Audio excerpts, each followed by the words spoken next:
La loi visant à combattre le harcèlement scolaire a été promulguée le 2 mars 2022 et publiée au journal officiel le 3 mars. Ça fait 2 secondes que la vidéo a commencé et tu nous perds déjà avec tes mots promulgué, publié. Tu peux pas dire applicable, histoire que tout le monde comprenne? C'est pas du tout la même chose, parce qu'elle est entrée en vigueur le lendemain de sa publication au journal officiel, donc le 4 mars.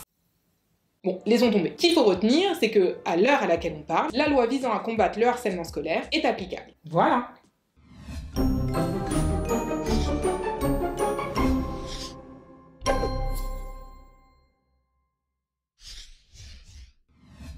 Comme son nom l'indique, la loi visant à combattre le harcèlement scolaire prévoit un certain nombre de mesures pour lutter contre. Elle crée notamment une nouvelle infraction, le délit de harcèlement scolaire. On a attendu 2022 pour sanctionner les harceleurs à l'école. Avant cette loi, il existait déjà un délit de harcèlement moral dans le code pénal. Et ce délit de harcèlement moral est susceptible de recouvrir tout type de situation. Donc, s'il y avait des faits de harcèlement qui étaient commis au sein de l'école, il était tout à fait possible de les poursuivre et de les sanctionner sur le terrain du harcèlement moral, entre guillemets, général.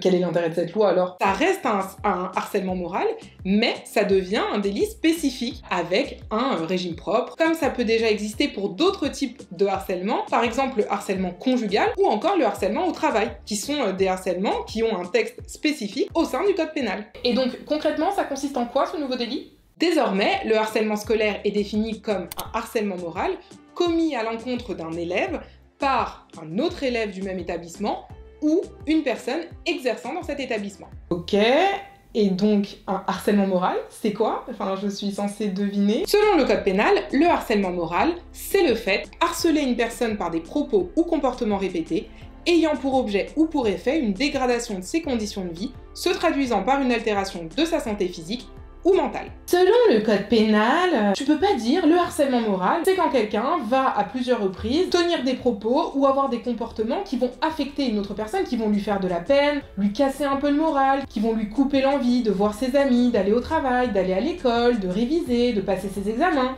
Elle déprime. Bref, tu disais? Il faut savoir que le harcèlement scolaire s'applique à tous les niveaux de scolarité, donc même à l'université, enfin même dans les études supérieures. Ensuite, le harcèlement scolaire s'applique à des faits qui sont commis au sein de l'établissement, donc lorsque les élèves sont à l'école, mais il peut aussi s'appliquer lorsque les faits sont commis en dehors de l'établissement. Donc, quand vous avez un élève qui est tranquillement chez lui, dans son canapé ou devant son ordinateur, et que de chez lui, il harcèle un autre élève de sa classe ou de son établissement, quand bien même chacun est chez lui, qu'on n'est pas à l'intérieur de l'établissement, ça tombe sous le coup du harcèlement scolaire. Par ailleurs, il faut savoir que le délit de harcèlement scolaire ne s'applique pas uniquement aux relations entre élèves. Il s'applique également si les faits de harcèlement sont commis par une personne qui travaille au sein de l'établissement. Donc, si le comptable, un secrétaire ou un enseignant harcèle un élève, ça tombe sous le coup du harcèlement scolaire. Tiens, c'est intéressant ça! Du coup, les relances que le comptable nous envoie quand on paye pas les frais d'inscription, ça rentre dans le harcèlement ou pas? Je demande ça comme ça, hein. Abordons maintenant la question des sanctions. La sanction du harcèlement scolaire, c'est 3 ans d'emprisonnement et 45 000 € d'amende, mais ça peut être plus en fonction de la gravité de l'atteinte portée à la victime. Si la victime s'est suicidée ou a tenté de le faire, la sanction pourra aller jusqu'à 10 ans d'emprisonnement et 150 000 € d'amende. Sachant qu'en plus de ces sanctions, le juge a la possibilité de prononcer des sanctions complémentaires. Il peut par exemple imposer à l'auteur du harcèlement de suivre un stage de sensibilisation au risque du harcèlement. Ah oui, je vois. C'est un peu comme les stages de sécurité routière où on explique aux gens que c'est mal de prendre le volant quand on a bu de l'alcool ou de conduire trop vite. Là, c'est pareil. On va expliquer aux gens que c'est mal d'être méchant avec les autres personnes. Au-delà de ce stage, le juge peut également décider de confisquer l'outil ayant permis le harcèlement. Donc ça pourrait être un ordinateur, un téléphone, une tablette. Finalement, je vais peut-être prendre le stage.